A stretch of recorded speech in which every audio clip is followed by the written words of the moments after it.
yet. We literally just went live. We're reviewing Wrestle Kingdom 17, and I'm gonna have some special guests with me in just a moment.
Hey, what's up, everybody? What's the deal? What's up? Oh shit, Sean! What? Wait, is this breaking news? Is it for real? Yeah, I saw that. Yeah, no, she bounced me. We got to talk about this actually. Oh yeah. I'm not gonna say fuck Wrestle Kingdom, but also this is not important. Oh, so wait, I don't know if this is a fuck you, Dad, or if Dad said, "Can you not?" Or I don't know. Because last I heard was Triple H was staying as head of creative. That's what last I heard. Did she leave or did she get ousted? What happened here? We don't know. What happened here? I think that she left. It said that she her leaving letter was like, "I'm gonna be a fan again." So that sounded like she's like gone. Oh my god! Yeah. No, her letter was like, "I'm gonna be a fan again." So she's like gone. Like, what type of fucking Succession shit is this? I don't know. Our founder. Wait, hold on. I got the letter. No. I got the letter. Yes, please read this shit. Go. Then, now, forever, together. About 8 months ago, I took a leave of absence and within a few weeks, unexpectedly, had the opportunity of a lifetime. I had the privilege to return as the co-CEO and chairwoman of the board of WWE. I cannot put into words how proud I am to have led what I consider to be the greatest company in the world, working alongside a remarkable leadership team and one of the strongest executives I have known in my co-CEO, Nick Khan. Our founder, Vince McMahon, has returned as executive chair and is leading. This is a good one. This is important. Yes. Has returned as executive chair and is leading an exciting process regarding strategic alternatives. And with Nick's leadership and Paul Triple H Levesque as Chief Content Officer, I am confident WWE is in the perfect place to continue to provide unparalleled creative content and drive maximum value for shareholders. WWE is in such a position that I have decided to return to my leave and take it one step further with my official resignation. I look forward to cheering on WWE from the other side of the business. I started out as a little kid as a pure fan. I will always remain dedicated to WWE. I love our company, our employees, our superstars, and our fans. And I am grateful to all of our partners. Thank you for everything. Then, now, forever together, Steph. Wow. Yeah. Oh my god. They'd be selling that shit to Fox. Oh my god, dude. What happens now? A lethal dose of poison. I'm gonna kill it. Me. Me. But not the NWO, just him, actually. It's gonna just be him. Yeah. Oh my god. Well, maybe the NWO, but like the real one. The actual New World Order, the real one. Crazy. Foreshadowing. Wow. That's Yoda level. Holy crap. Pretty amazing. I can't believe how fast that... I'm not actually surprised that happened, but I'm surprised how fast that happened. That is crazy. He just came back. Yeah, pretty fucking wild. They were talking about Vince like thinking about coming back like 3 days ago. Mm-hmm. Yeah, well, of course he did, bro. There's no chance he was gonna vote against the man. Yeah. There's no chance. Good night, Triple H. Nice dig. Especially because that voting's not anonymous, you know. It's not anonymous. You think there'd be a conflict of interest that it's not anonymous, but it's not. There's no fucking way. Of course they voted him in. Yeah. Kidding me? This man can't, like, he can't until he dies. There's no getting rid of this man, like, for real. I mean, He I really thought won't that go he away. was eventually going to just throw a hissy fit because people didn't act like they missed him enough. Well, we which didn't. might be. That's the thing. No one did. Literally No nobody one missed did. him. Yeah, nobody did, and then he got butthurt, and yeah, I don't know. Oh my god, dude. Yeah. I'm You starting think to of the be pro, wrestlers- like, people over 70 not in positions of leadership, but I don't know. That's a controversial one. I am I'm pro done with that. presidents over 70 at least. Yeah, I mean, Yeah. even if you go case by case, definitely anti-Vince in every conceivable way. Has nothing sticks to this motherfucker. Like, nothing. What is he made of? Anti-magnets? Well, he can't get anything to stick to this guy. How many assaults, though? How many things? How many briefcases to Jimmy Snuka's lawyers? Bro? How many? Well, anyway, that's not what we're here to talk about, but we had to because that literally just happened. So, That was important. holy shit. Obviously, the fallout of this is not something any of us here. Well, do we ever say any future site? Yeah, well, I bet a lot of the wrestlers' buttholes are clenching up right now, probably, but I feel bad for them. I feel the worst for them. Especially the folks that went back. Imagine, bro. Io Shirai's, Dakota Kai's, and I mean, literally everybody went back. I think. I mean, Triple H is still there, though. Head of I know. For now. Yeah. I heard, they let them say wrestling backstage again and shit. Is that going to go away again? Do they have to go back to sports entertainment and say their whole jobs might go away soon? Imagine being literally Regal, bro. He might re-purge. There was the purge, and then Triple H did the unpurge, and then might be the repurge, purge 3. Yeah, imagine William Regal, yeah, dude. William Regal, yeah. John Stratch mentioned Jay White with this Loser Leaves Japan match coming up. Is that him and Hikuleo? Is that what they're doing? Yeah. So Jay White's definitely losing. And people are thinking Jay White's gonna go, but AEW might come calling now. Jay White might, he might want to pivot. I think a lot, this whole thing where like a lot of people who've been like, kind of seeing what I'll say, seeing what they can get away with Tony. I'll say, to be fair. I'm trying to be as fair and balanced. I'm trying to not be subjective here, but like, I think people have been pushing Tony Khan a little bit to see what they can get away with. That might stop. That might slow down a little bit. Seeing what Tony Khan is willing to put up with, testing his patience. Yeah. I mean, what happened last time?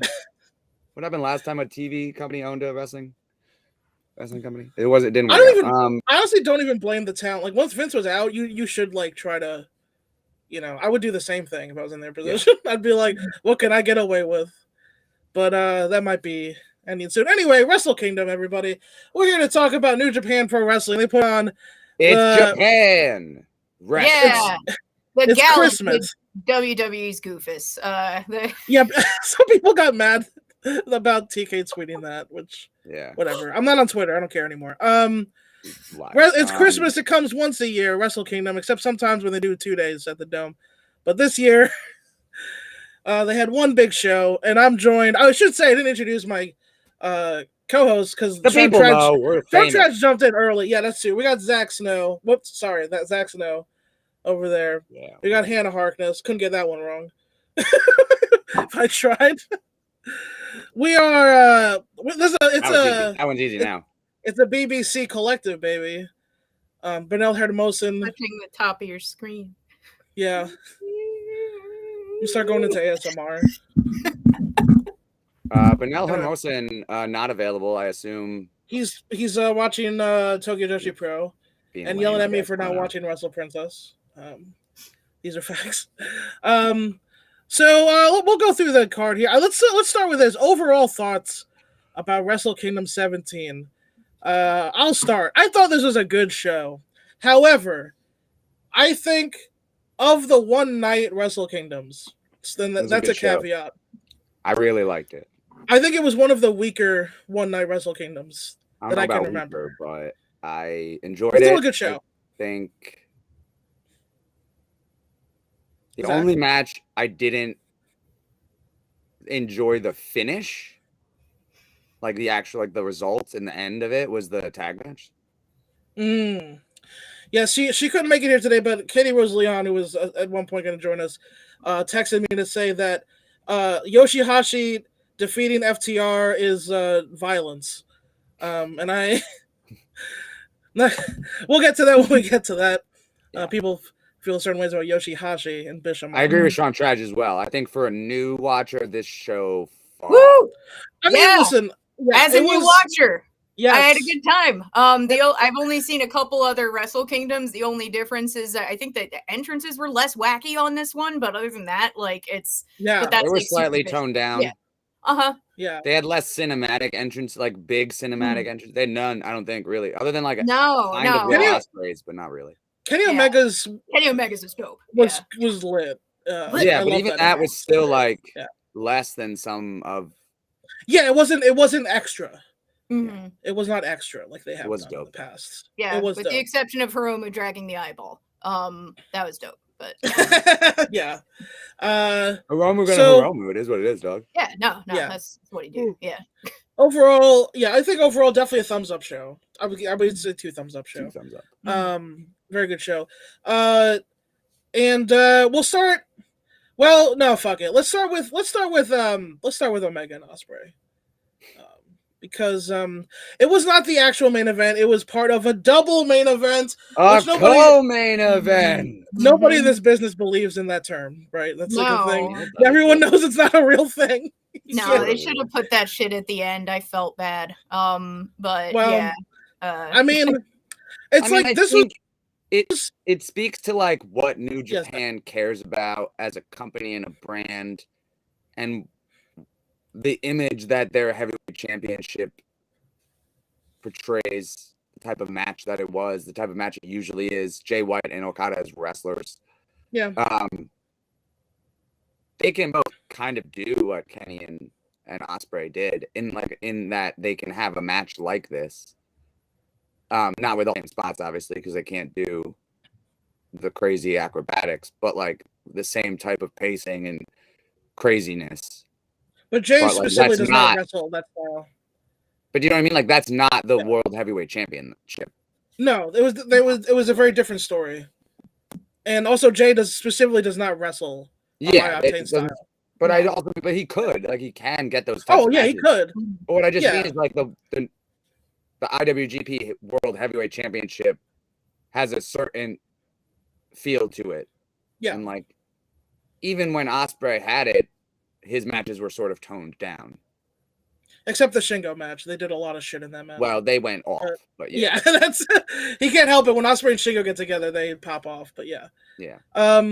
So I will start with Omega and Ospreay because I think this very clearly demonstrably the best match on the show. So much so that I will have to put it this was one of my favorite matches of all time. In the end, I think it's my number 2 or 3 favorite match literally ever. High praise. And so I don't know, did Zach or Hannah, did you guys see it at that same level for you guys? Is it one of the best matches you've ever seen? It was definitely amazing. I would have to have a really hard think about what the hell my top matches actually are. Yeah. And my qualifiers for top matches are kind of all over the place. But just, from a pure wrestling standpoint, wall to wall, awesome. We had, it had everything. It had blood. It had flips. Had violence. 2 feet. Yeah, exactly. Violence, 5 million. One thing I will say, it had a way less annoying amount of falls than I was expecting, and that made me super happy because I was, buckled. I'm used to AEW, not New Japan, so I was buckled in for some shit where it was like 5 million near falls and took forever, and I'm like, this is amazing, but I'm tired. But no, that went the correct length of time for once. Yeah. Yeah. So. Zach, I think a big part of it, for New Japan, the thing is it's very much a New Japan style match. Mm-hmm.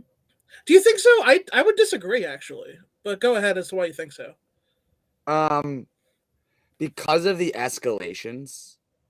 Sure. Things, for example, like the spot in the corner, like that Are you talking doesn't about happen the in big another DD? company. Are you talking about the DDT on the turning point of the match? The DDT on the Both buckle. spots, actually. I was actually originally talking about the kicks. Oh, but the thing that so because I on repeat watch, that's the thing that blackened Kenny's eye. Was the super kicks to the corner, which I love the little detail of Omega having his hands up at Yeah, first, awesome and then spot, Ospreay kicking amazing. through But his hands, and again, then yeah, like those types of things don't happen in another company. yeah, generally, so AEW will sometimes do it, but they generally don't have long enough matches to do stuff like that. Well, or again, it would be much more significant. Yeah. And sure. I think that's sort of what took me a little bit out of it as far as like rating it super, super high like that. And again, as a New Japan match, probably one of the best. They thrive on that almost superhuman like fighting spirit. Yeah, anime levels of Yeah. durability, Yeah. But yeah, again, like shit like that is insane. Like it was cool hearing the audience get Western hype during that match, because that like I was like, oh shit, and then that was helpful to the next match, is that they were like, okay, well now we've been loud, so let's just keep going. And you can feel that. But that was the craziest part for me, was just like, oh shit, the noise is back, like the energy. But again, like it's not my favorite style of wrestling. But I loved it. I watched it twice and I really, really enjoyed it. I think they could have made things more important, probably. Like again, like that spot. Well, I feel the thing about it, Zach, I would argue that I think all those things did feel really important. It's just that none of it was enough to put the other away until it was, right? Until they got to the end. And well, for example, like I think, and I might be getting the timeline wrong, but like not long after the spot in the corner is the German spot. With the super kick spot, you mean? Yeah. From the same. No, there's stuff in between there. Some stuff, but they work in that corner. The Quartz for Wrath thing. The what? Yeah, so I think I can run through. I think the big in the beginning, it's like an athletic spectacle, and the story is that Ospreay is faster than Omega. He's younger, right? Yeah. And then Omega starts bringing in the table, and he starts fighting dirtier. And that's when they escalate the violence there. Also, the suplex on the table.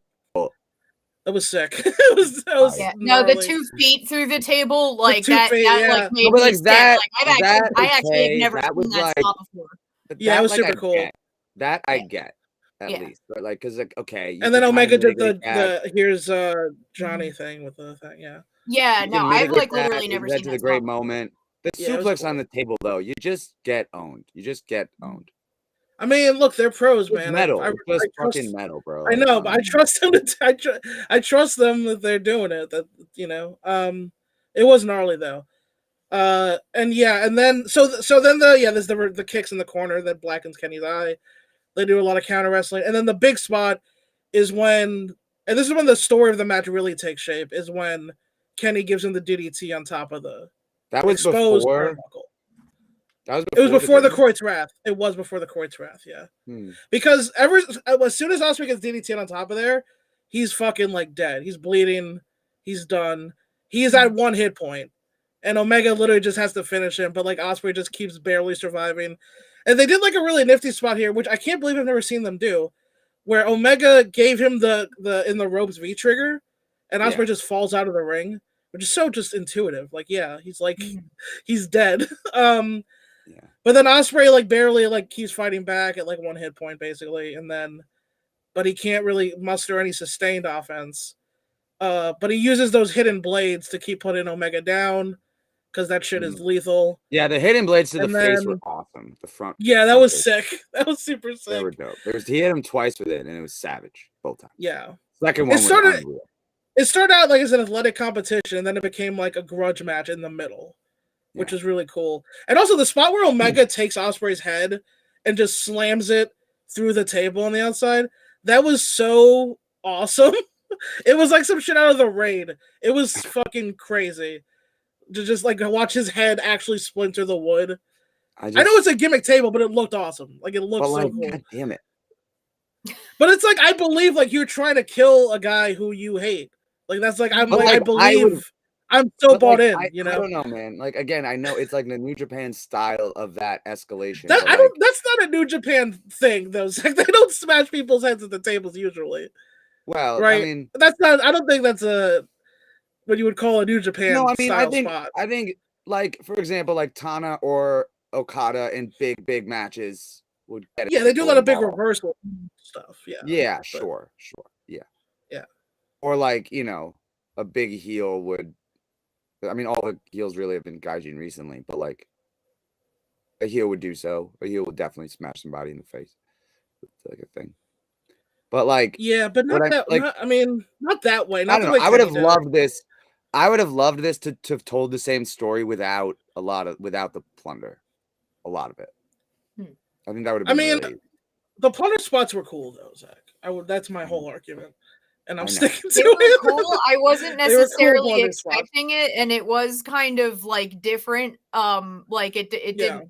The flow it was really cool, and I loved it, but it did like make the flow a little bizarre in the middle because I wasn't expecting it. I was like, well, I was just watching for like fucking crazy athletic match. I mean, it was cool, but the speed was different when it went there. But hey, cool shit. Yeah. I'm a ghoul. I love blood, so Yeah, I mean, I think that was the cool bait and switch was like. They're like, oh, we're too. You think it's gonna be a great athletic match, but then it's like, and I don't. It wasn't, again, like, I mean, we killed each other. Fucking Dave Meltzer gave it like 600 stars or whatever. 6.25 stars. Yeah, whatever. That's as much as he gave the. I think it was a 5-star match. It was what you would call a 5-star match, no doubt. Oh, for sure, yeah. It's but like, there's 5-star matches, Zach, and then there's matches that are 5 stars.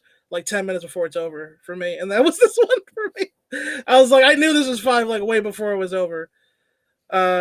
Personally, but like I do appreciate when things actually live up to a hype because that doesn't happen. People were people were coming over this match. That is definitely part of it for sure. Like it did live up to the like standard that they had set for themselves.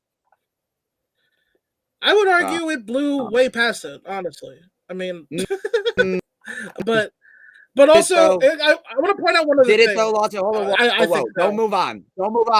I think so. Absolutely, yeah. They were okay. Yeah, absolutely. Okay.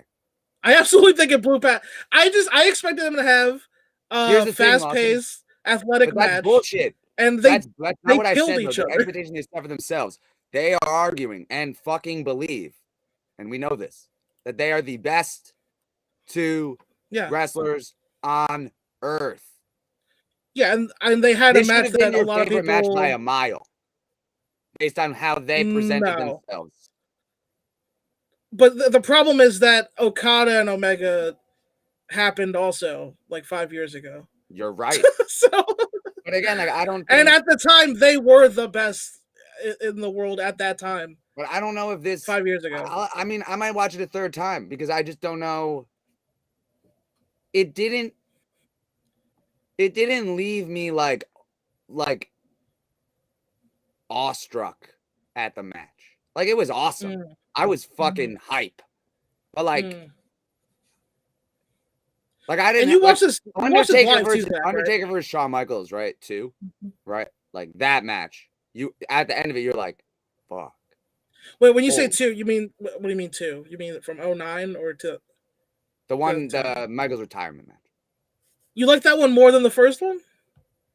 Everything that's pro wrestling, bro. The Triple H moment, everything, bro. That's pro wrestling. That's pro wrestling. I like the first one from 2009. The first one also though, but again, the first one also unbelievable, and like the feeling you have after that, like it's so fucking crazy. those two are. Yeah, to me, so yeah, to give like some context, like it's fighting for second or third with like that match for me. And the other Omega Okada hour draw. Those are like my top 4. Like it didn't have that feeling for me. It didn't have that for me. I don't know. That's fair. Whatever reason, yeah. One really big indicator of quality of this match is on the illegal stream on wrestling.in is broken into 4 parts. The only part that's being that's taken down is the part with the Ospreay Omega match in it. All 3 other parts you can still get. The only one being flagged for content is literally the part, like the entire part where that match is in. That's like they didn't care about the rest of it, that they policed that. That's wild. I've never seen that. I mean, and I've been streaming illegally for some time, you know. And I have never seen them take down one. I've been a pirate since the public school era. Like, yeah, I mean, I had LimeWire growing up. That's how I was probably wondering if I ever would have gone into comedy if I didn't have LimeWire. You know, listen to so many albums on that shit. Anyway, yeah, I mean, what was I gonna say? I feel like so this wasn't as high for you, Zach, as it was for me, clearly. But regardless, it was definitely an amazing match and all that. Yeah. Oh, and I remember now. What I want to point out, this is crazy.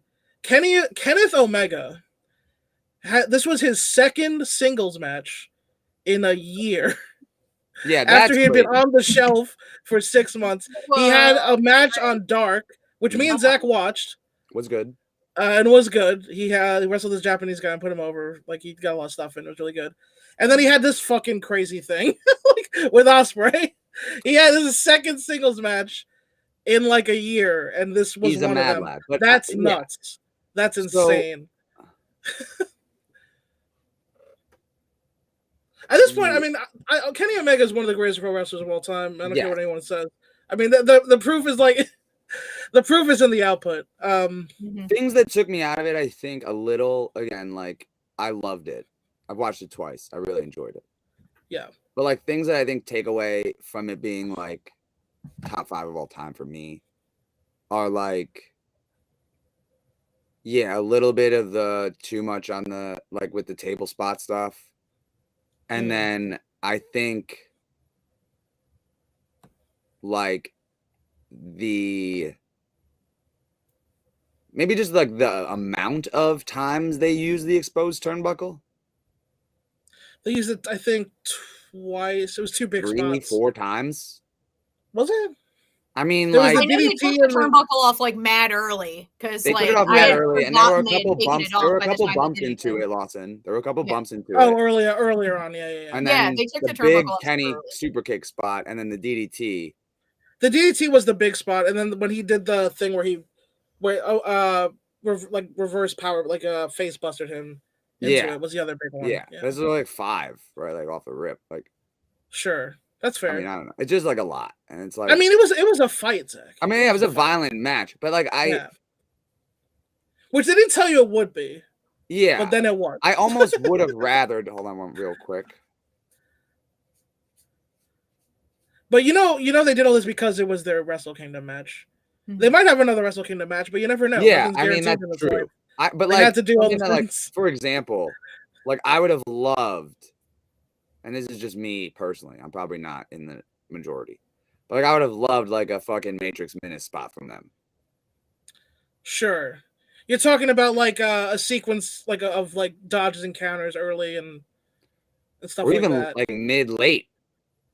Yeah, like, and again, have it more. Because I think they could really like the Ospreay and Shingo style long sequence. They could work an amazing like shoot fight pro wrestling match.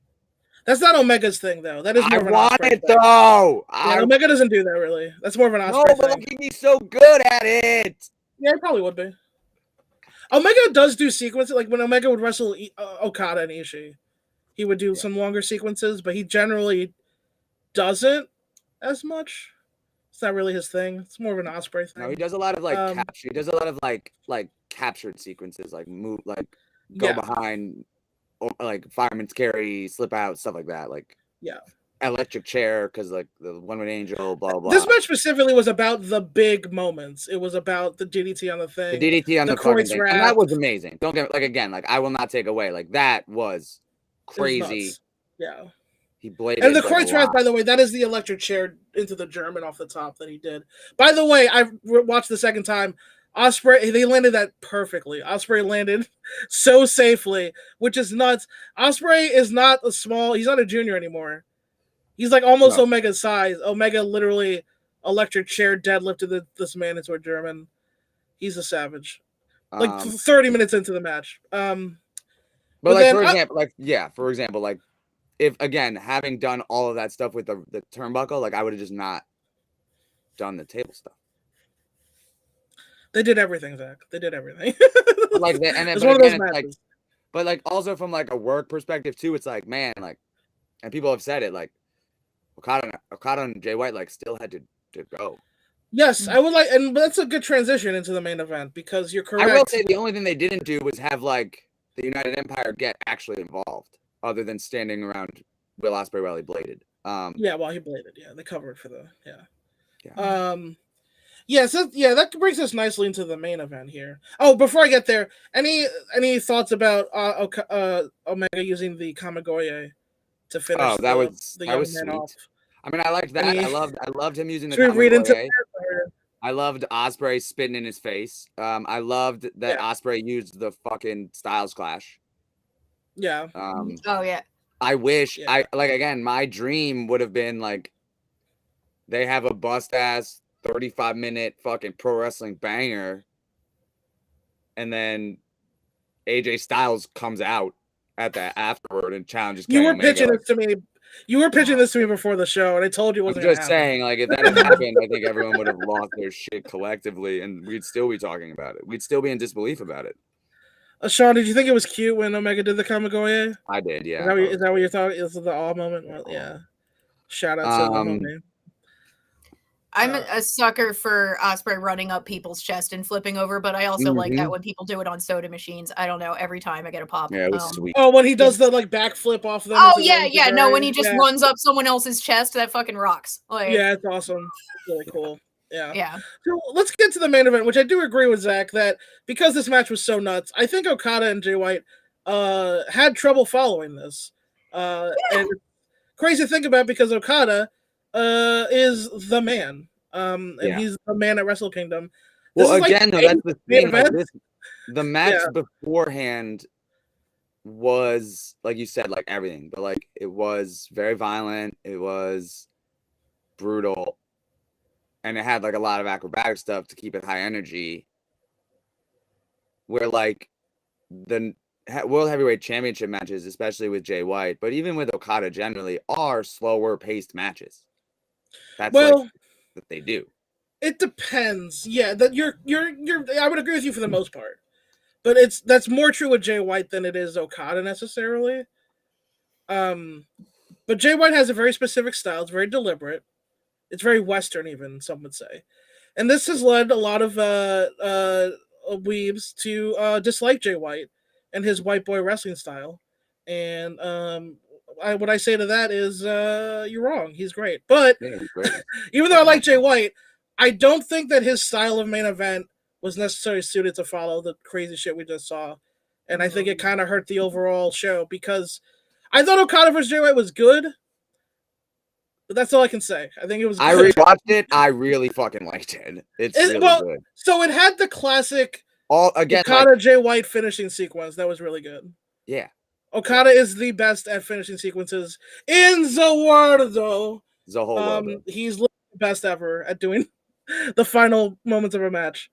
But a lot of Jay White's control segments, I was a little bored. I can't lie. I was a little bored. Hannah, what did you think of the main event? I mean, same thing. It was more about the placement than, just switch them. That's it. Just energy wise. Just that. I mean, I was weird as a performer, like happy for them that they followed that because then the crowd was already amped up, so it was like louder for them than it would have been if they hadn't just followed that. But it was difficult. I mean, it was really good. It was just crazy, and it is also like I had heard so much more hype for Ospreay Omega than Jay Sure. White and Okada too, Of that course, I was kind of like, oh wait, that's not the, like, even just the advertisement graphic for the pay-per-view, it was Ospreay and Omega, it wasn't them. Yeah. So yeah, True. like definitely switch it. Not to bring the entrances into it again, but I was excited for Okada's entrance because I think last year, didn't he do the one with the giant robot soldiers or something? When did that happen? That that's a good Okada had question. an entrance with these giant fucking soldiers behind him, and I was like, this is the coolest shit I've ever seen. And then it was like kind of a regular ass entrance, but yeah, he did. He did have the robot.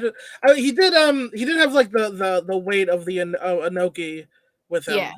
But besides that, yeah, I mean, I think again, this was like a tribute show in Mhm. honor of Inoki. I think we yeah, sort of knew. Again, I sort of knew what this was going to be Mhm. going into it, and I really enjoyed it for what they like.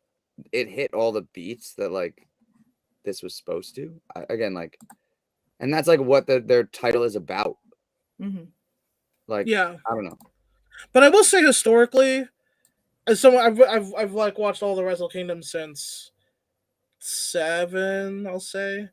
Mhm. Like usually when they do like the two big co-main events, they're pretty close in quality. Like most years people argue like what was better, the main or the thing before the main or the junior match. Like those are usually the three best matches. And this year there's like Unfortunately, there's junior no match not this year. there's no argument this year. It's just like yeah, no. it's but I mean, look, Okada, he's the man. He's the man to lead New Japan into the future. I like Jay. I don't know what I want him to do exactly. But I would like to keep watching him wrestle. So I don't know wherever he goes. I hope he's happy. I And understand what you're saying about the like Western style, like how he's a lot more Western than the other gaijin that are there. yeah, Like that definitely came through. Like even in just like, because I watched some of the lead up stuff, so like even his promos were more. I feel like because now I'm like this is also the first time I've watched like how Kenny Omega acts in New Japan versus in AEW, and I'm like it's two different energies. it is Completely. that like, entrance. Yeah, to go back to that, but I didn't bring up Yeah. the entrance. First of all, I can't believe they got One Winged Angel. Yeah. And it was epic when he threw the ring out, insane. bro. Yeah, him throwing the ring out was so. shit. Yeah, Man, I'm watching. I would say iconic. By the way, I pulled up the highlights because I watched this match twice. I pulled up the highlights. Mm-hmm. Lawson, I think you should watch it back again. I think there's some really awesome moments in this match. It goes for it's 36 minutes. They're about the same length. They're both a little over 30. Yeah. Because the I have first them up Rainmaker. The first Rainmaker. I have like a highlights video and like the actual matchup. The first Rainmaker happens at 17. Okay. Right. But it wasn't a full Rainmaker, right? It was like what full Rainmaker. Oh, but you know he's gonna kick out of that. Yeah, but this is when he goes. This is when he goes the. That's when Jay White does the Rainmaker pose, and they pan out for him. Yeah. Too sweet. Goes for the Rainmaker, Blade Runner. That was cool. That was Blade cool. Maker, but no Rainmaker. Full Rainmaker. 1-2 kick out, right? But like, and then they both hit. Jay hits a Rainmaker. Okada hits the Blade Runner. Okada and the Blade Runner was cool too. I don't think anyone had ever done that to Jay. He got Jay White. I will say the story of this match was pretty clear. Inoki is dead, and Okada is gonna vanquish the Foreign Menace. Even though Jay White is basically New Japan for life. He was raised by them, but like that's not the point. He was there. He was a young boy in their system. But that's not the point. The point is he's Bullet Club and fuck those guys. And Okada will carry on the legacy of Inoki and of Inoki forever. And he again, if we're talking on a 5-star scale, like they're both 5-star matches. That's just look. What it is. I think it's unfair in a way that this match was after the Omega Ospreay match. But that's the position it was put in though. That's the thing. You couldn't put it before. The only other option is for Kenny Omega and Will Ospreay to make the professional decision to do less. See, but okay, here's my question though, Zach. Is that on them, or is it on Okada and Jay White to knowing they're in the position to follow such a thing, that they have to do something different and reach into their bag of tricks. Because even though they had a good match, but the thing was, they didn't do anything I didn't expect. You know, they did the stuff that I knew I would get out of the match. Well, right? yes, because, but again, it's a Wrestle Kingdom main event for the IWGP World Heavyweight Championship match, or the championship. Like, you kind of like. Yeah. Well, I'm not coming down either way. I'm posing the question: is it on them in that spot? I think it is a little bit. Yeah. I think it is on Kenny and Ospreay a little bit to tone it down and give I was asking about the room. I was asking Okada about Okada and Jay, but that's also fair. If you, I mean, you know they weren't because going to turn it down. But again, because like it's not like their styles are. These are not unknown people. These four guys, right? Yeah, or like they know what they do. Yeah, right. Yeah, that's. I mean, I think it's kind of just the way it kind of had to be because they weren't going to tone it down. There was zero chance that was going to happen. But like for example, right? For example, if you had moved all the table spots from Kenny and Ospreay into Omega and Jay White, both matches would probably be better. That's an interesting argument. I think the other problem that Okada and Jay White had was they how do I put this? They did not have the heat that Omega and Ospreay have. Yeah. Their story was way more professional, which is weird because the story is Jay White betrayed this man. Yet Okada, and this is my critique of Okada, like 1,000 years ago. Right, but that is still the story, Zach, because it's New Japan where things like that still matter. Is it though? It's not really. This is not WWE. Okada has already fucking claimed retribution for that like 100 times. He did it at Hannah, you were there. Were you there at the Madison Square Garden show in 2019? No. Oh, okay. That was okay. Yes, that is when. But that was when he got revenge for that. That's true. That was like 4 years ago. Yes, it was. Damn. But that's what I'm saying is like they did not have there was no hatred in this feud, really. That was another problem. It was just like two pros wrestling. Well, but like that's because they've come to like respect each other in a weird way. Like Jay's like vitriol is pointed at like Tama and Hikuleo right now. Yeah.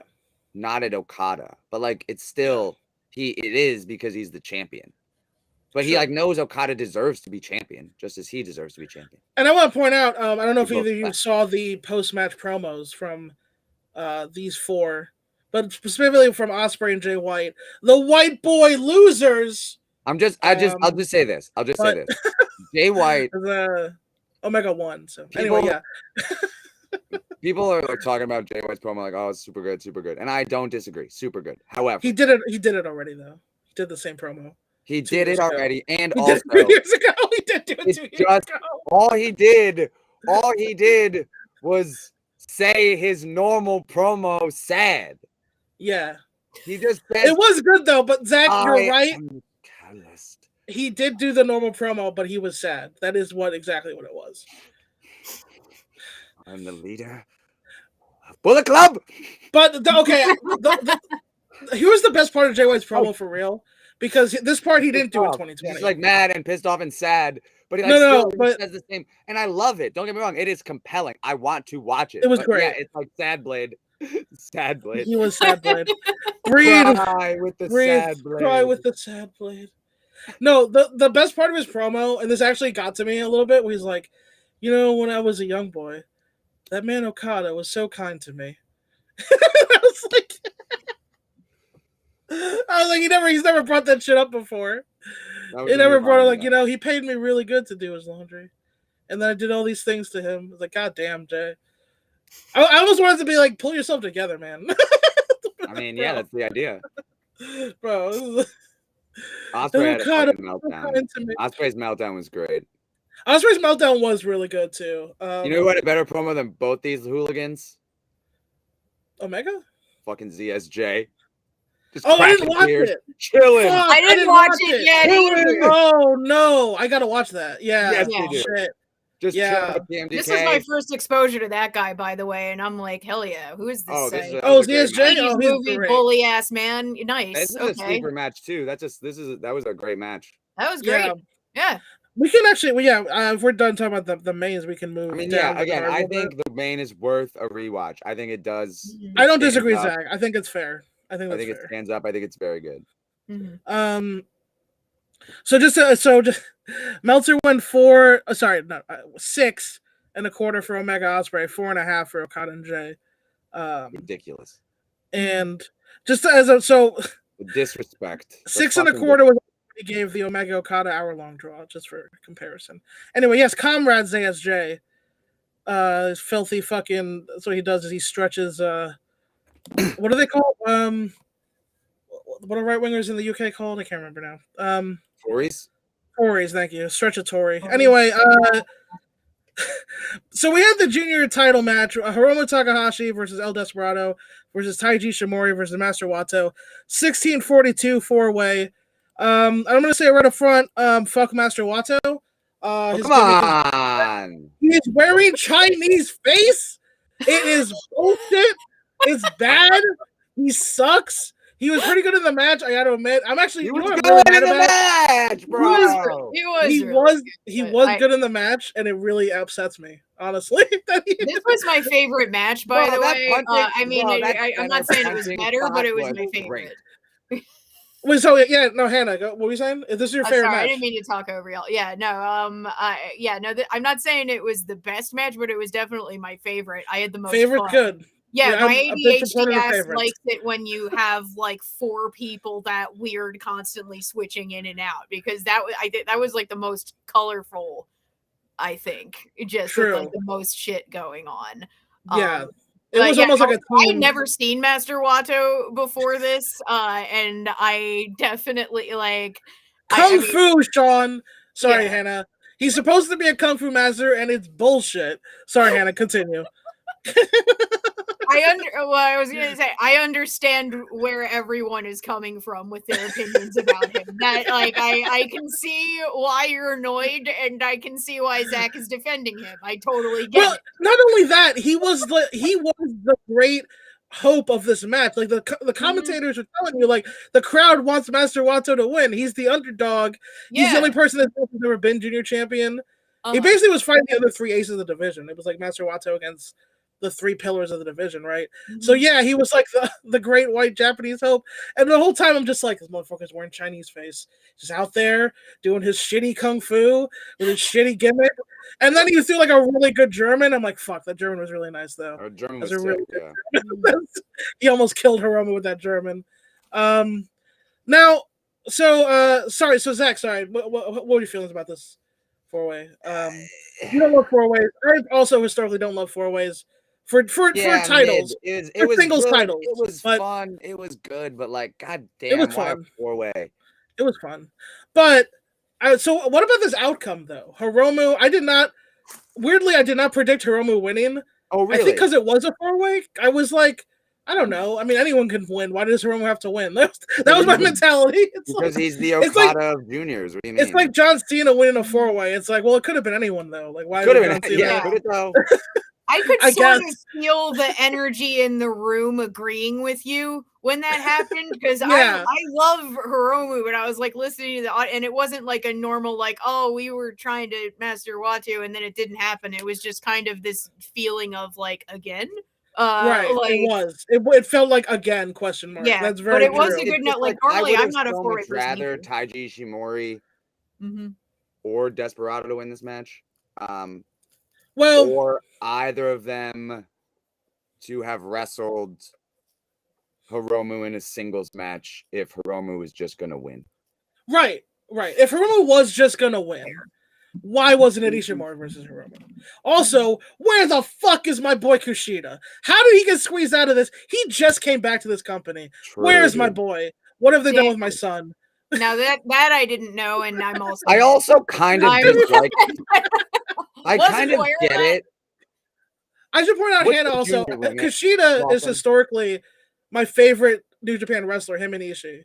Yeah, and then, I saw him for like the 5 minutes that he was in Empty Arena NXT. Yeah, I saw Kushida and liked him, and was a big fan, and I could hear, I could tell that in another place he was being treated better. He was the ace of the division before he left. Well, I mean, Hiromu took his spot, but you know. Yeah.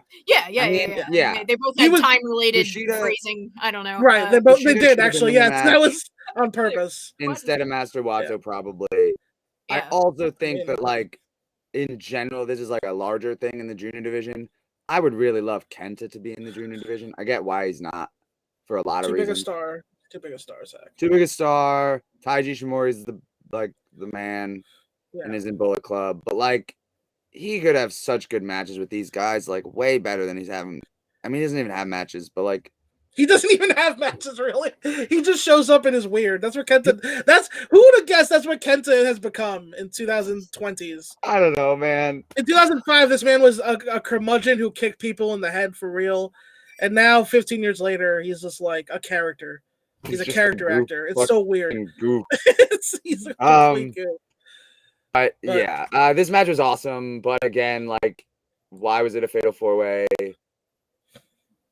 I wish. You know what Hiromu winning was? This felt like New How many Japan times being has Roman been champion? Like 50, like seven times. Here's my real problem with it. Make Hiromu a heavyweight. Can we do this man's been here long enough. Move him up, man. Ospreay got to move up. Omega moved up. He's not that small. He's on the smaller side. But fucking move him up, man. Do something. Elevate this man. He could be wrestling for like the US title. People don't want to see Omega and Hiromu. That would fucking rule. Anyway, this literally just felt like they hit the reset. It was like, we're resetting. Put it back on Hiromu. Well, see, here's the thing, Lawson. They can't move Hiromu up because they've already crowned a new king. What do you mean by that? And his name is the Shooter. Shota Umino. We'll get to the Keiji Muto retirement match. Keiji Muto is going to all the Japanese companies and charging them a lot of money to so they can use him to do one of his retirement matches. Yeah. And New Japan was no exception. We have the big six man, Hiroshi Tanahashi, Keiji Muto, and Shota Umino, the Shooter. Defeat Bushi, Sonata, and Tetsuya Naito. That's right, Tetsuya fucking Naito. Yeah. I mean, Bushi took the fall. In a six-man, fourth from the top. Yes, this was the Keiji Muto retirement match. But what I would like to put to everybody is Tetsuya Naito fucking done. Is it over for him? Zach Snow, your thoughts? No, it's not. No, what do you mean? It's not. He's looking at bro. Look what they did to Benel's boy, his favorite wrestler. Yeah, when he beats Kenny's ass and takes the U.S. title. They might do that match. That was weird for me because again, like as not a normal New Japan person, when they brought him out, I was like, "Isn't this the guy? Why is he in the 6-person?" He made events this show most years. Like Naito, like all the damn time. Well, yeah, he is I'm the like, guy, and that's why he's in the match with the other guys. Oh, the other guy. Yeah. He's in the match with fucking the Great Muta, Hiroshi, goddamn Tanahashi. Yeah, but Tanahashi's older than Knight. He's a whole half generation above Knight. And the winner of the match by pinfall, the next ace, Shota Umino. To me, this is like, that's the biggest thing in this match. So for context, Shota Umino, you might have seen on Forbidden Door. He had a really good performance in the opener there in the AW show. Was adopted by Jon Moxley because what had happened was he was a young boy and Jon Moxley needed a tune-up match. And so he killed Shota Umino dead in 6 minutes. It might still be the greatest Shota Umino match of all time if you go back and rewatch it. It's just Moxley killing him for 5 minutes. Well, but Shota showed a lot of heart. He showed a lot of heart.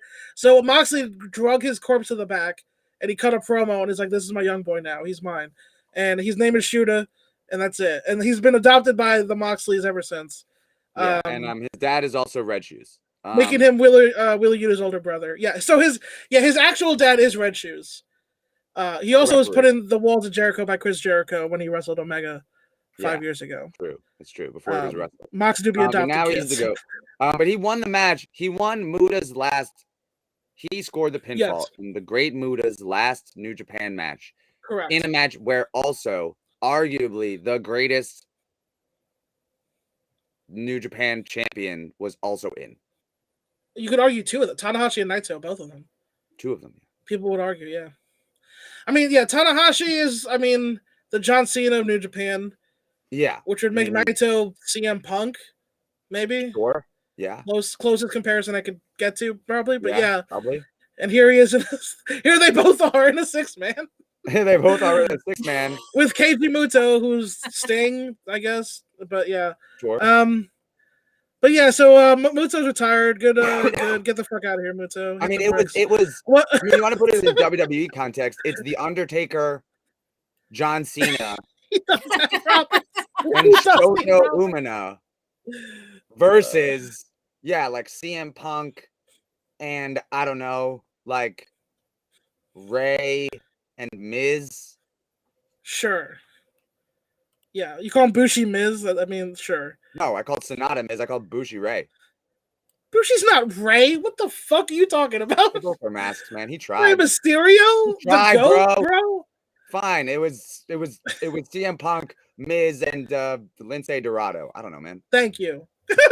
Thank you. I don't know, dude. Put respect on Ray's name, bro. Jesus. I mean, I do respect Ray. I'm just putting a little, hype. Just because the man's old, he's literally goated. I mean, he is the GOAT. Like, literally, as far as luchadors are concerned, he's the greatest ever to do it. So he's the greatest luchador of all fucking time. Anyway. Yeah. At least to the Westerners. I don't know enough about lucha. I know I'm maybe Blue Panther was better. I don't know. Rey Mysterio is the most consistent for people watching WWE over my shoulder and going, he's still wrestling? Like, every fucking time. Like, people don't even react like that to Goldberg or like any other old guy they brought in, or even like Sting when people watch AEW over my shoulder. It's always Rey Mysterio. But is he a real shooter? Is he a real shooter, or is he just like tough with fans' parents? Is he gonna fight his parents who are like just people? Like that's not really tough. Like if he was like he's gonna fight he's like really a fighter, like he's in shape, like I'd be like weary. Like I'd be a rough. It's like when Chris Jericho took out Goldberg. If he's just mean to kids' parents, then it's like whatever. Yeah, that's not impressive. I'm not it's not like it's not a flex. It's not a flex. It's not a flex.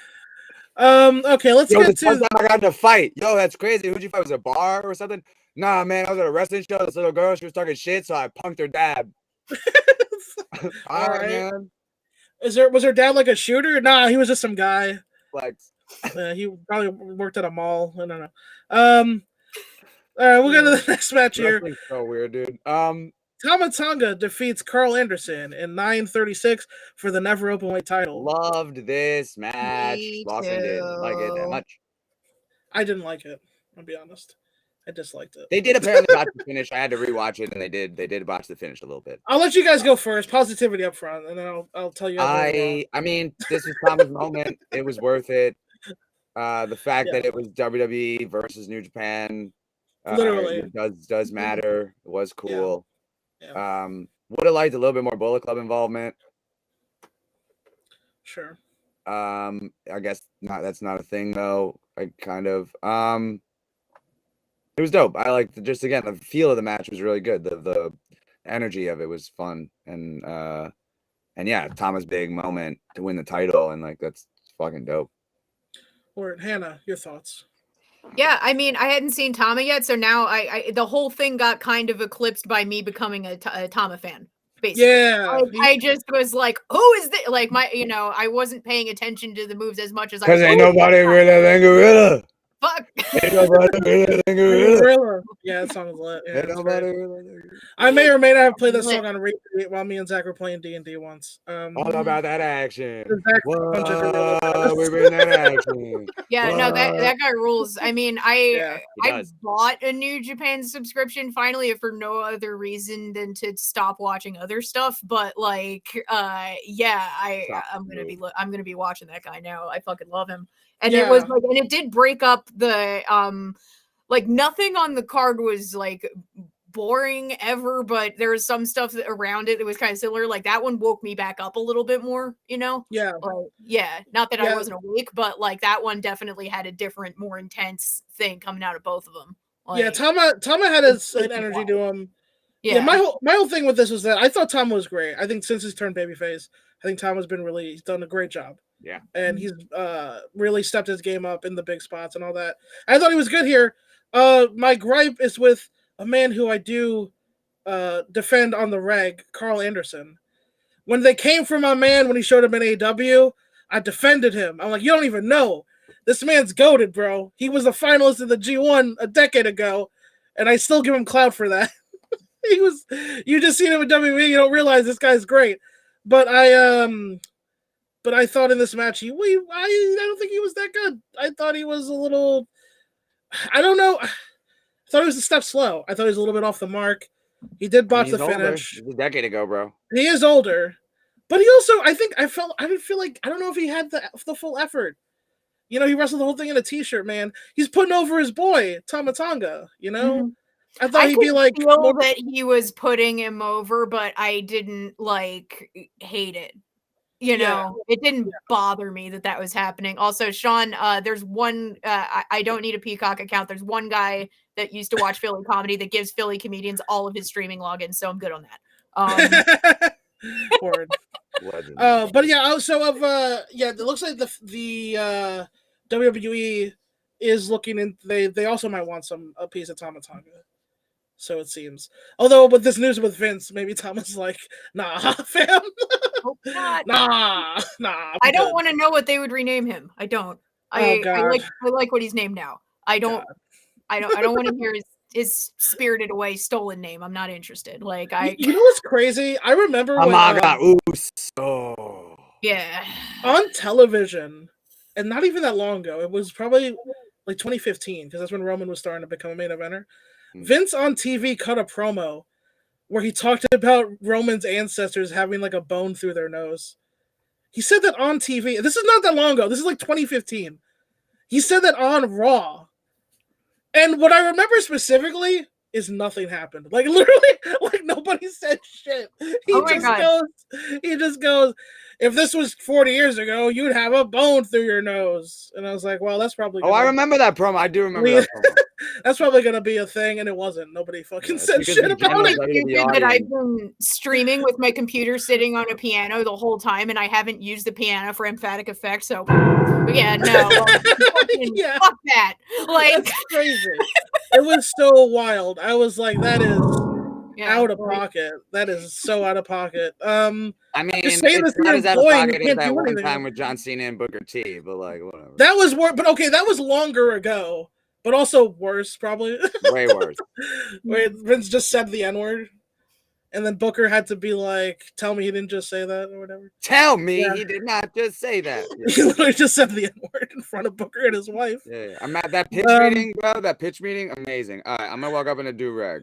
He seems to. I think Vince gets off. He gets off on doing this in front of his employees who can't do anything about it. Like he just I'm gonna say the N-word in front of Booker and his wife. I'm walking in a suit and a do-rag. I'm gonna say to John Cena, who is playing a white rapper character, yes, what up, my N-word, and then you are going to say the line. And then you're going to say the line. Come on. And Booker had to say, yes, come on, sir. Yeah. Say the line. Good. Yeah, it's good stuff. That's such good shit. I say, by the way, that was long ago. That was like 2005. It was like 1987. It was John Cena and Booker T. It was like 2005. It was not that long ago. But anyway, what were we talking about? Tama Tonga, Carl Anderson. I don't have anything else to add. It was a good moment. 10 minutes. Good for Tama. In and out. Wish they didn't botch the finish. Good match. Good match. This is my second favorite match of the show, actually. Loved it. Zack Sabre Jr. submits Ren Narita in 10 minutes, 32 seconds. Ren Narita, Shibata Jr., has come to change New Japan. And he made it all the way to the finals of the TV tournament. This is the finals of the New Japan TV title tournament. Son of Strong Style. The son of Strong Style. And he comes in, black trunks, black boots. Very just like wrestler guy. And Zack Sabre, unfortunately, caught him with that armbar. Can't sleep on Zack. He's the king of submissions, Submission master, you'd even say.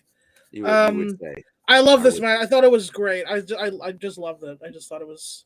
Wish they went 15, but it was awesome. Yeah, I would have been cool with it being longer, especially because I hadn't, I'd heard about Zack Sabre Jr. and seen clips, but this is the first time I'd actually gone through a whole match, and I was like, yeah, I could have gone through more of this. And I'm always impressed with every technical wrestler that I'm engaged in and love all of the energy of. But True. I mean, that because I zone out of technical wrestling real fast. You know, I'm Yes, ADHD. it's hard to keep that stuff. I like lights and colors and the big boom noise when they hit the mat. You know. Yeah. No, but I've gotten a chance to work with Zach a couple times. I even wore his coat once. Nice. His ZSJ, the collar and the yeah. He came in with the blonde. We should say Zack Sabre with the blonde now. Yeah, and that was a sign of things to come. Because we're in a new era. Suzuki Gun has dissolved. Everybody, pour one out. Yeah, he was giving like '80s high school bully movie, like real Biff energy. Suzuki, but that's reductive. That's reductive, but still. No, but he has the face for it too. Has disbanded Suzuki Gun, and has moved himself into the losing side of a preliminary old man six-way or a six-man tag. That's where. What do you mean? I mean, Minoru Suzuki, he's out to pasture. He dissolved Suzuki Gun, and now he's just in an old guy six-man tag. Well, Taichi and Zach also split up, which is so Taichi's kind of got his own. Taichi has his own little gang of hoodlums, basically, that he hangs out with, his own little 30 wrestlers that he trains or whatever. Yeah, and he Zach, definitely. Yeah. Well, Zach was a man of his own, or so he thought, until after the match when who would show up, but the Mighty. Hey, did you see these guys? Because they were there for a cup of coffee, but a lot of people may not remember them from NXT. They were there. They were there. They actually had a really bitchin' theme song in NXT. I listened to it a lot. But TMDK. If I can say anything about TMDK, I feel like they are an example of a team who went to the WWE too soon. They literally had just gotten good the month before, and then WWE took them. And I was like, probably could have stayed, away from there for a little bit longer. I think they went too early. So now they kind of have to rebuild themselves back up. But they're great. Trust me, they are good. Jonah and you haven't seen TMDK. Yeah. Jonah is in the WWE right now? Right. So they don't have a leader because Jonah went back. So their new leader, ZSJ. Yeah. The TV champion. And they are a unit.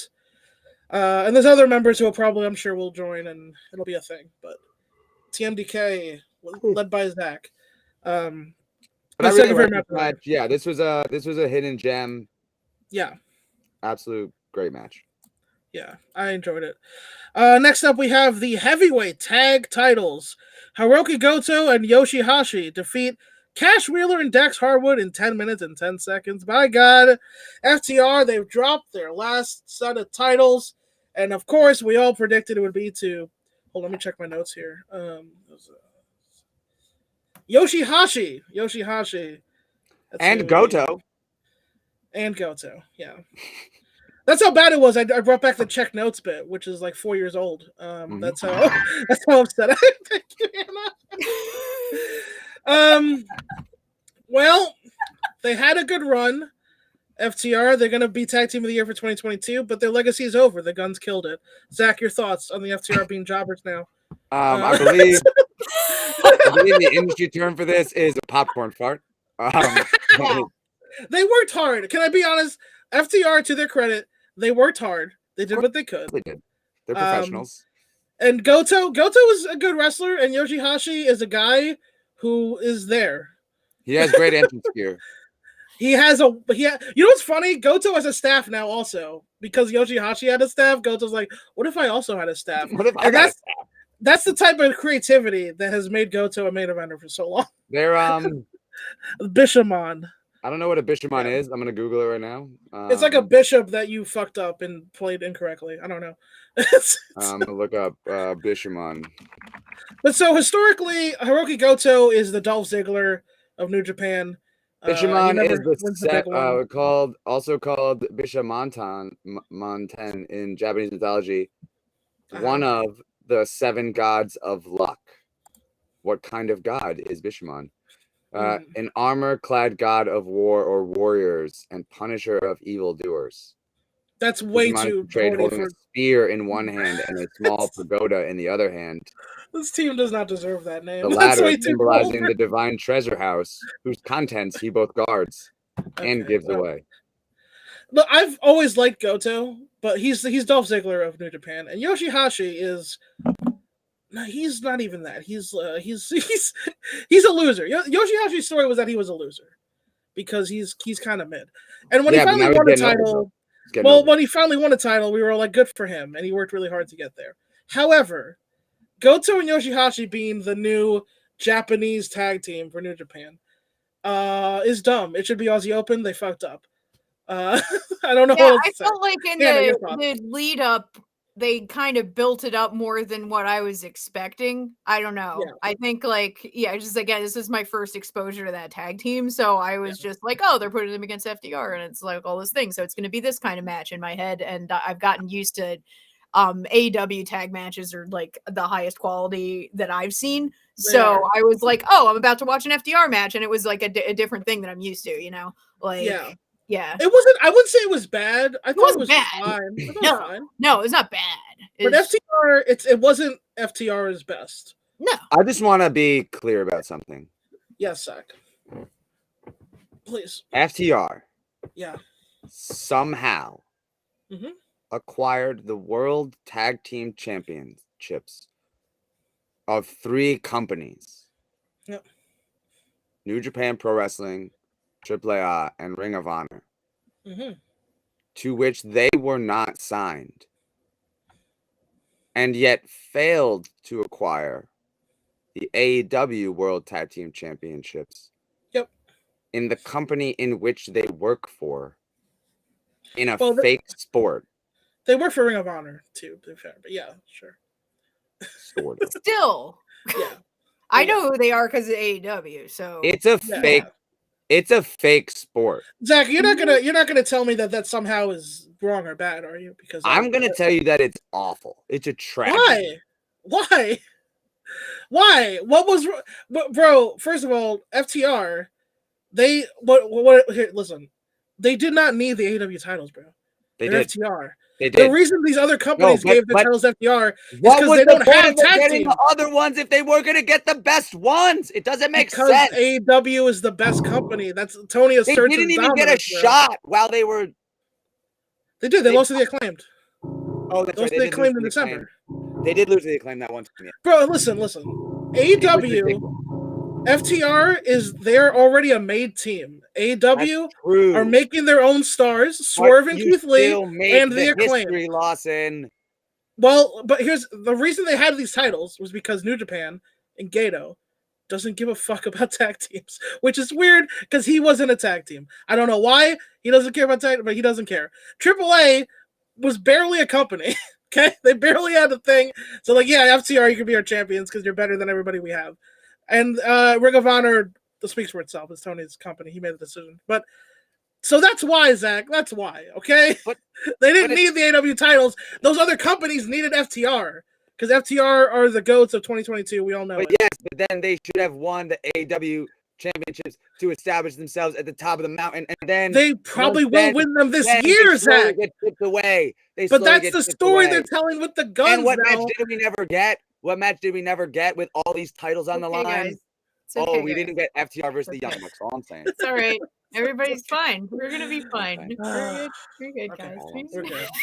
What match did we get? We didn't get that match. We never got that match. Me and Zach are best friends. I want with all the marbles on the line, Lawson, with all the belts on the line. That would have been cool, Zach. I agree. It would have been cool. It would have been historic. It would have been momentous. It would have been in the history books forever. The Young Bucks simply was not in the cards. It simply was not in the cards. Yeah, because the Bucks didn't want to lose. It's bullshit. It's not because of the Bucks, bro. Come on.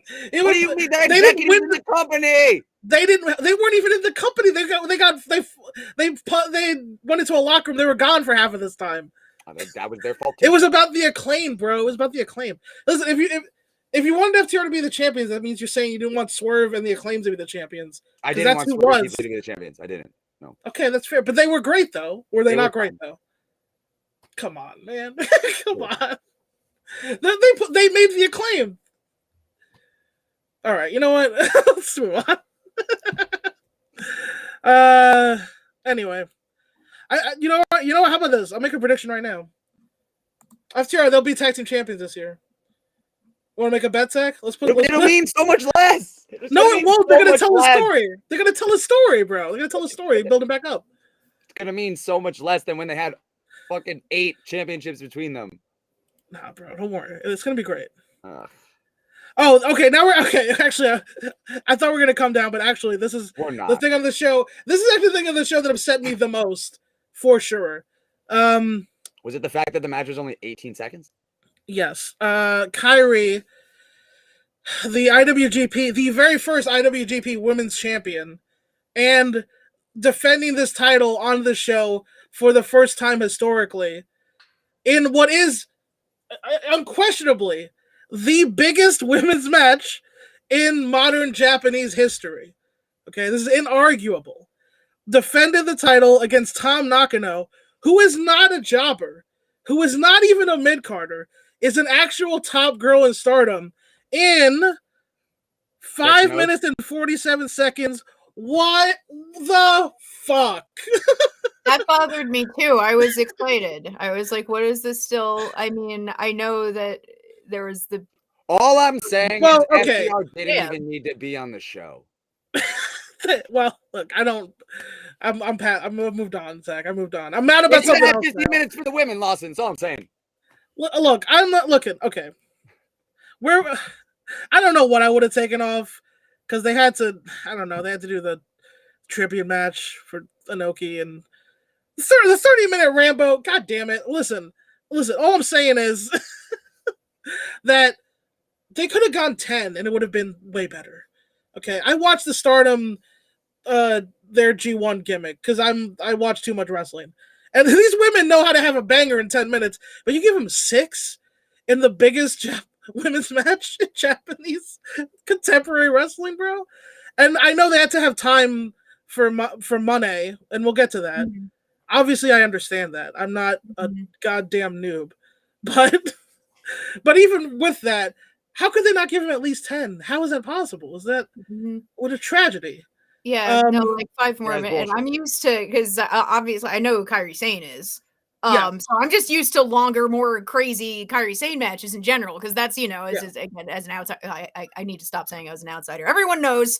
But like I was ready for something a lot longer and more insane because I saw Kairi show up, Word. Yeah, the match was too short.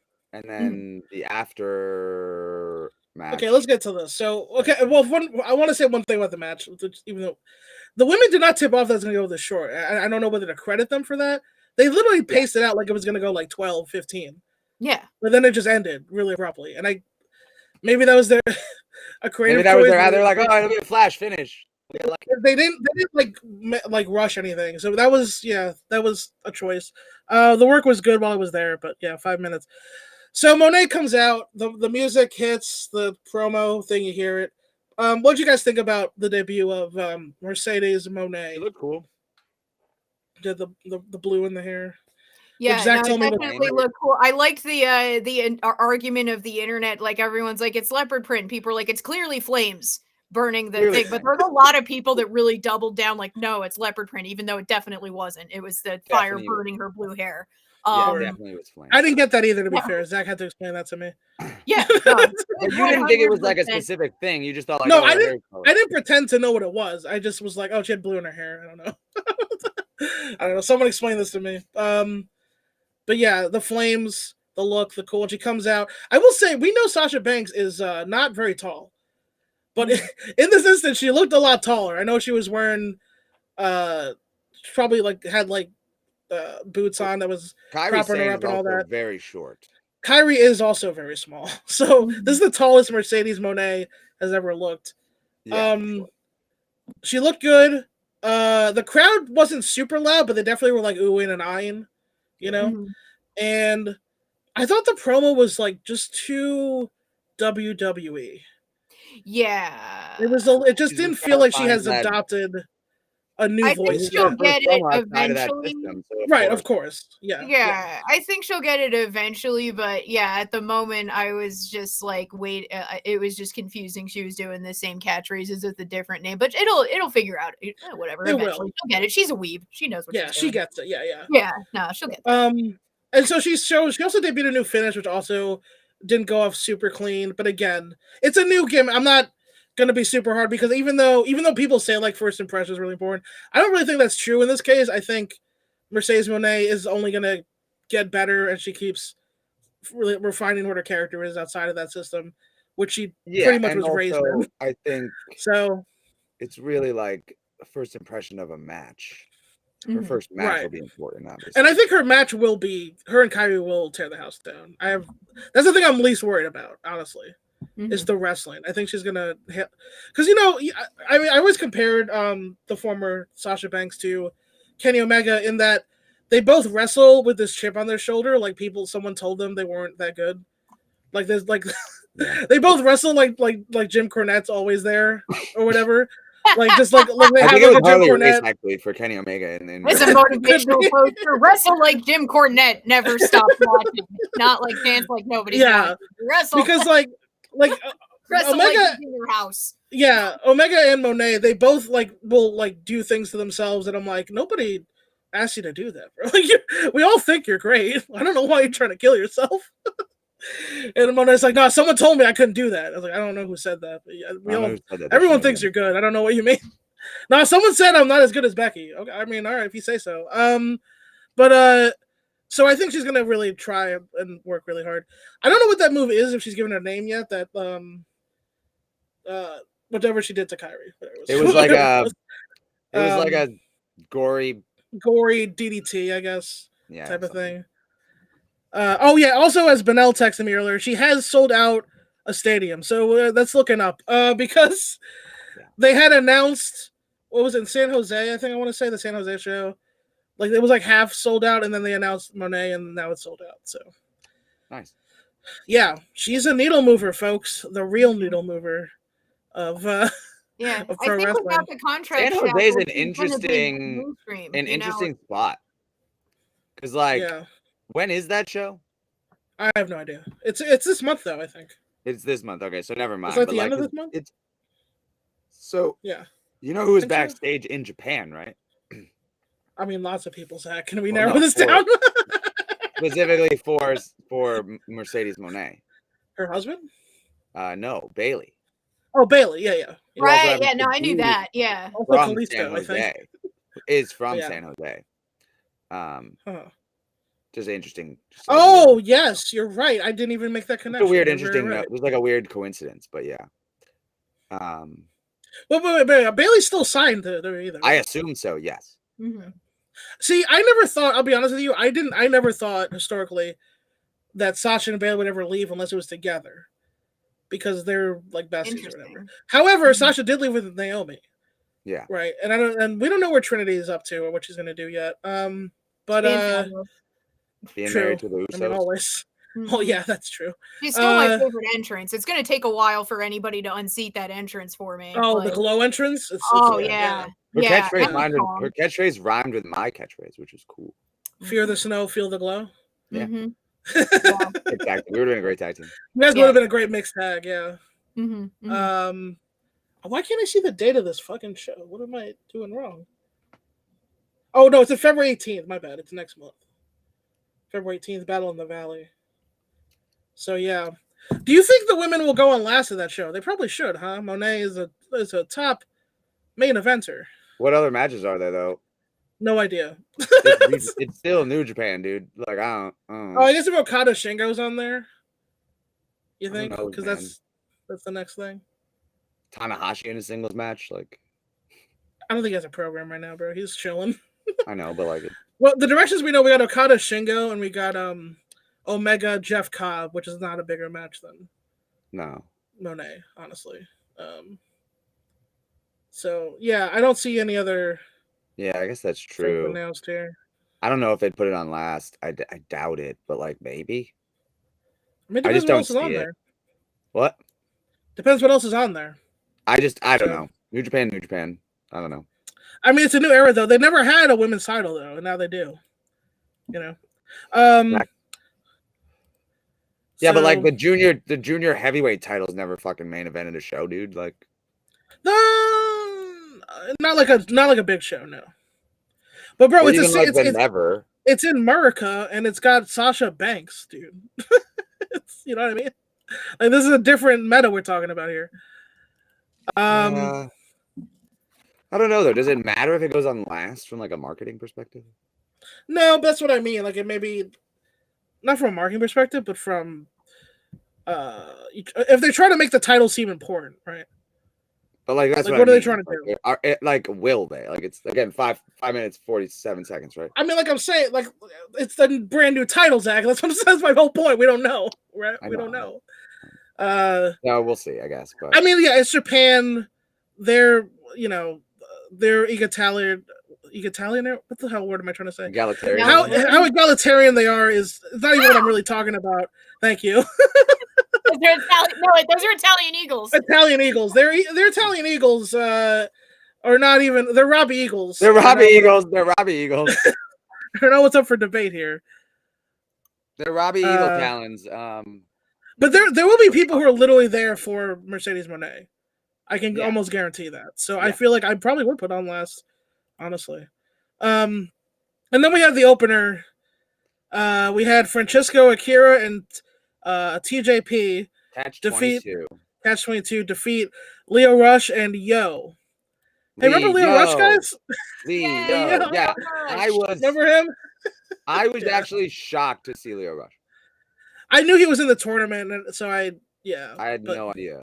I didn't know he was going to be there either. Yeah. I was like, oh, cool. And I'm just like, right. I'm like, wow, good on him for managing to get somewhere else after the other two things. Yeah, those good on him. Yeah. Just be reductive as fuck. Yeah. Those other things, like who said the JFK and those other things. So yeah, I think it's funny. This match, I'm looking at the show now to see like who I've worked with in the past on this show, or been on shows with. Zack Sabre for sure. And there's actually a couple. This match specifically, TJP and Leo Rush. Oh yeah, of course, yeah. And I think Leo Rush stood out. I was surprised, but I love that he's working in New Japan. I think he could fit their style really well. He does. New Japan likes Leo Rush a lot. They bring him in all the time for stuff. Because they don't give a fuck about whatever bullshit he got up to in America. They could give a fuck. No, that was America. Yeah, exactly. Yeah, he didn't do anything. I enjoyed this match. It was a good way to start the show. The pre-show matches were fun. Hannah, what were you saying before? Dash Rambo in the pre-show. Oh, I didn't watch that shit. I don't watch the I Rambos, just watched like the end of it, and and I watched New Year's Dash. So the correct 4 people won. Yeah. Great Okan, Shingo, Sho, and Toriano. Of course, Toriano was in the 4-way. Hey, someone else who could have been in that fucking junior 4-way instead of Master Wato. Look at my boy Sho. Yeah. Look what Evil and Dick Togo did to him, bro. Look what happened to my boy. That was my first time seeing Sho, by the way. Yeah. And in love. Yeah, well, he's very hot. He's definitely very hot man. Yeah. Stood out. But yeah, no, I was just saying Leo Rush like stood out within that match. Like I think he was the most interesting. Well, he also got bloody, right? Yeah. Yeah, no, he face planted on the ramp, right? Yeah. I cringed at that one. I was like, ooh. Yeah. Leo Rush always works hard, I will say. Even though he falls in and out of love with wrestling and he goes through phases and stuff, he does always work hard when he wrestles. Like, you couldn't tell that this guy was, would quit every 2 years for whatever reason. He didn't have to take that. Like, no one made him take a face buster on the fucking ramp in the first match. Like, that was crazy. But no, Leo, man, he moved. There's like very few guys who move like him. He's got great kinetics. It's really awesome. He's really great. He's very dynamic. And yeah, they came up short because they're really establishing this Catch 22, the TJP and Francesco Akira team. So you guys probably, I don't know if Zach part even of United Empire, right? Yes. I don't know if Zach is as familiar with Akira because he's kind of he kind of came out of nowhere. He was well, he's the good Italian boy. Was when he was a baby. Yeah, I saw a little bit of him. The Italian Eagle. Yeah, good Italian Eagle. I sweep out of the sky. I eat the mice. Oh, yeah. He was he was in All Japan for a little bit, and he got really over. And Ospreay clearly got eyes on him because he was very ebullient. It's weird him being a heel, honestly, because he's a very good like white meat babyface, Yeah. But they're getting him over with TJP, who's like mentoring him. But expect big things from Francesco Akira. He's going to be probably Love top TJP. junior Great down the dude. line. Love his style. Yeah, TJP kind of is in your like wheelhouse of wrestling. Zach, he's very with a little bit of lucha influence. Yeah, he's sick. But yeah, he was fun to work with too. Yeah. Yeah, this card was great. Top to bottom, I think it was awesome. Yeah, it was a good show. So we are running a little bit low on time here. But I was gonna say before we wrapped up, anyone have any big wrestling predictions for the coming year of 2023? I'm gonna agree with you on FTR. Yeah. I don't know. They might be taking time off. We'll see. They might be. But they'll be back, I think. Maybe. Yeah. I hope. Yeah. I see. Okay, there was like a rumbling that they may go back to WWE, but like now they're not, right? Not WWE. No, I think that they will. I mean, I think Jay White ends up in AEW. Possible. I want a Hangman Jay White rematch, bro. I want it badly. That'd be fun. Yeah. Hangman's never got his win back on Jay. He beat him that one time when they were both babies. Little infant guys. But yeah. Is that a prediction thing? You think Jay White goes in AEW? Jay White's AEW into 2023. Okay. Where does Tama Tonga? Does he go anywhere? Does he stay in New Japan?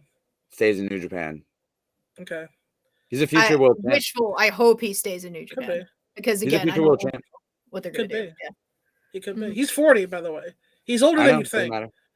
Shit. He's 40. I know. I was surprised too. I thought he was closer to my age. CMLL AW crossover. Wait, Sean, are you fucking with me? Or that can't happen, right? Or can it? I get my fucking wrestling politics confused. Who does New Japan not work with? They don't work with AAA, I think. So you might be right. Yeah, they don't work with AAA. Right. But AEW that's why.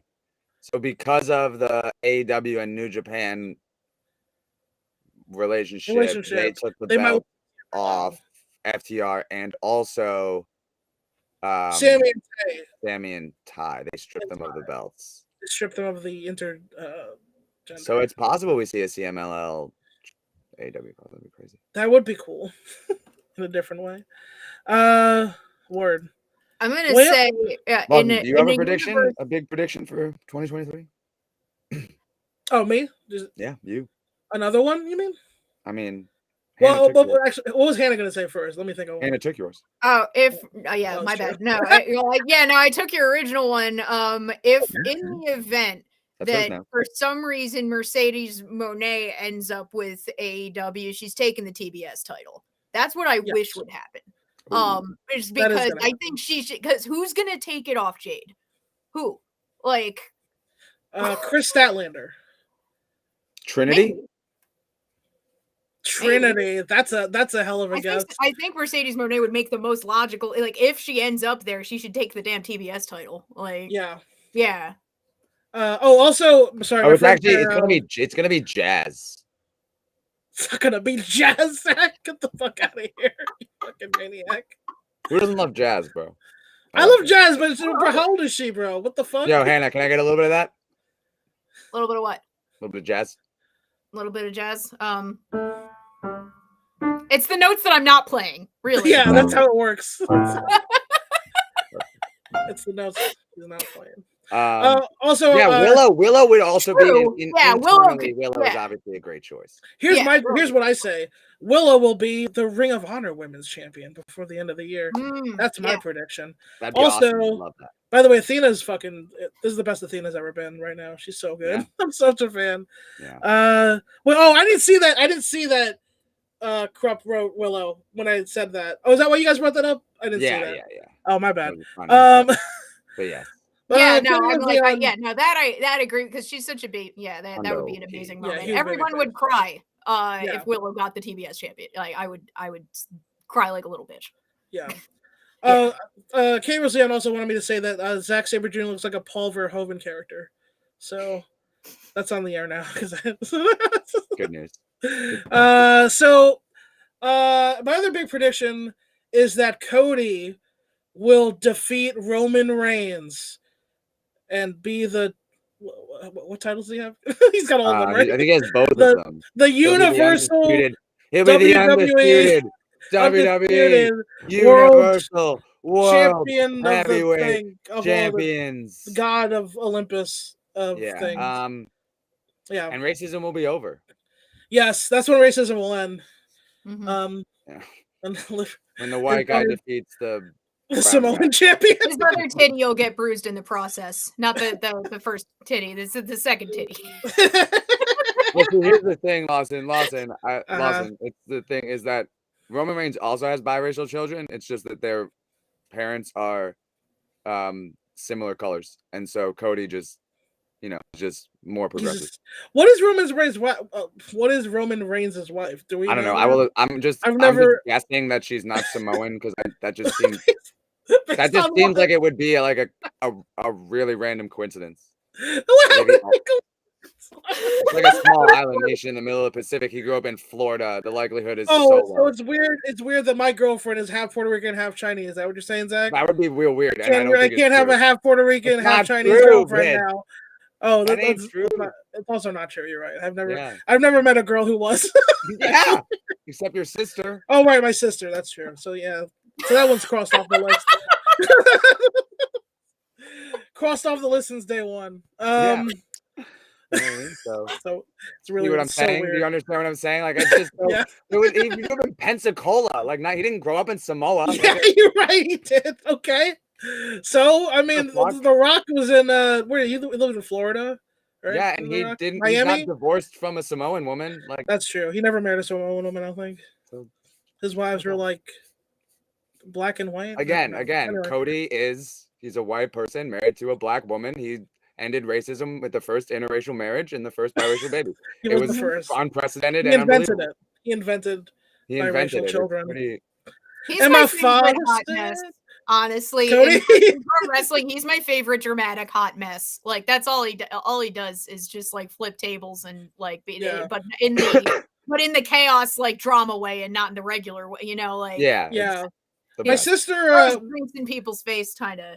A decade ago, my sister watched me watching WWE and saw Cody Rhodes and said he looks like a teen heartthrob, like from one of those like one of those not another teen movie type movies. Yeah.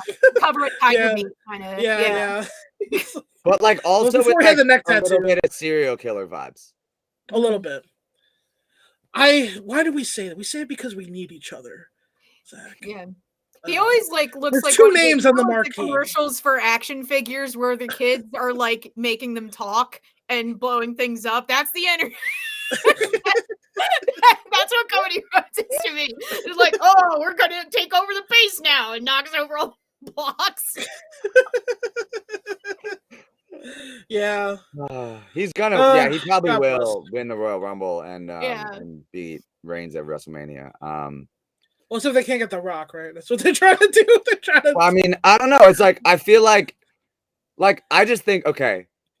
We started talking at the beginning of the stream about Stephanie McMahon leaving the WWE. Yes. Wrestle Kingdom 17, great, but in 2023, in the year, if Vincent Kennedy, goddamn McMahon, can get a pro-America babyface. Cody back to fucking over Jingo, at WrestleMania. Jingo isn't Cody? Is the man just goated? Like how? How?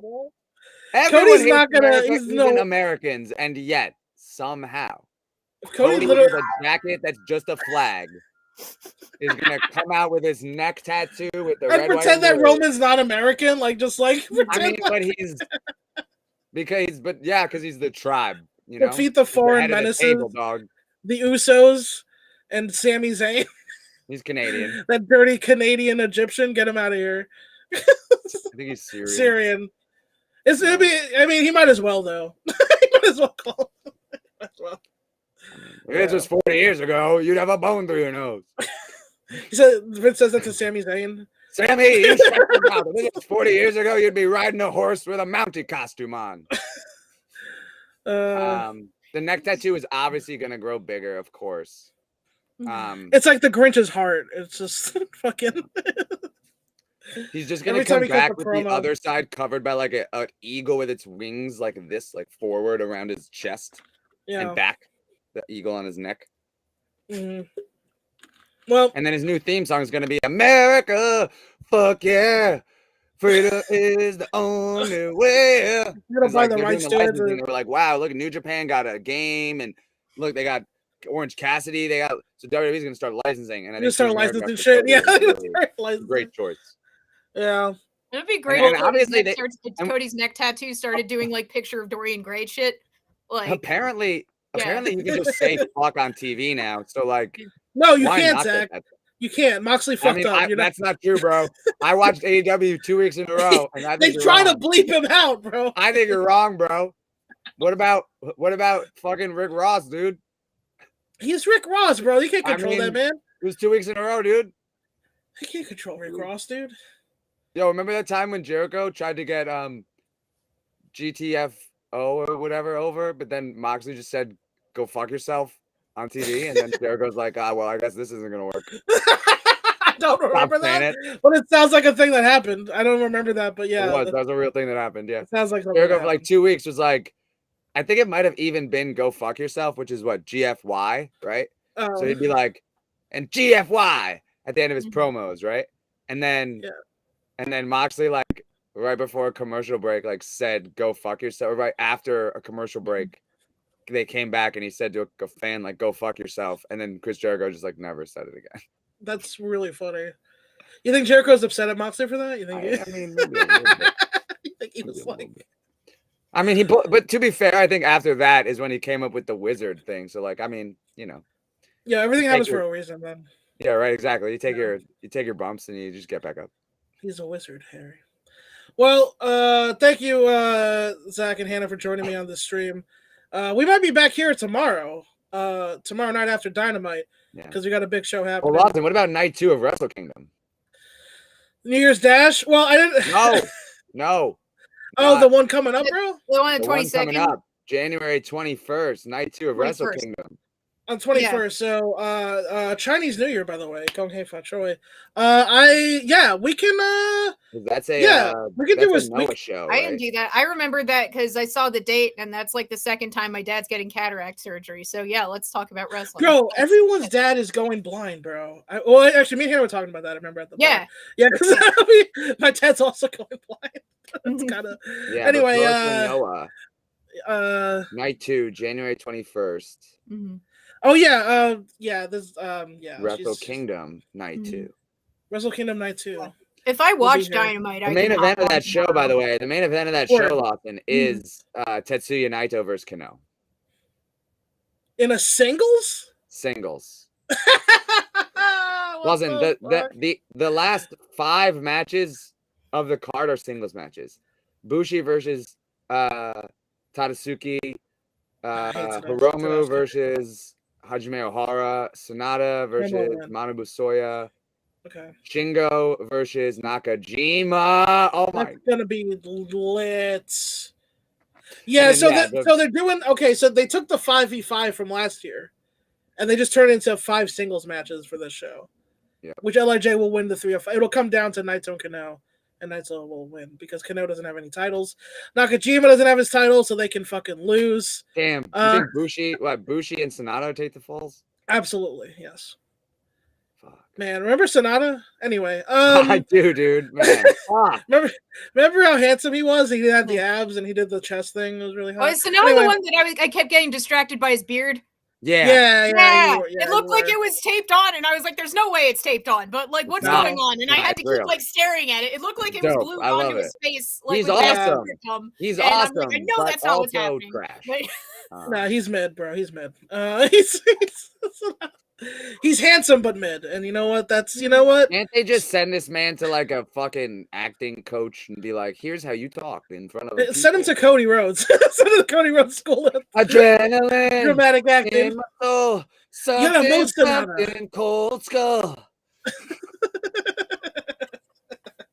I'm the man who puts guys in the lock. The Dragon Sleeper on the floor. Wait until they pass out. I bleached my beard and then the roots grew out. Whoa! Yeah, basically. And my all true. teacher said, when I'm getting the heat spot, should my face be a little bit different just the rest of the time? Does it have a little bit of a difference in my face? Never. Never. He went to the Zoolander School of Wrestling. Your face looks the same through the whole match. Yeah.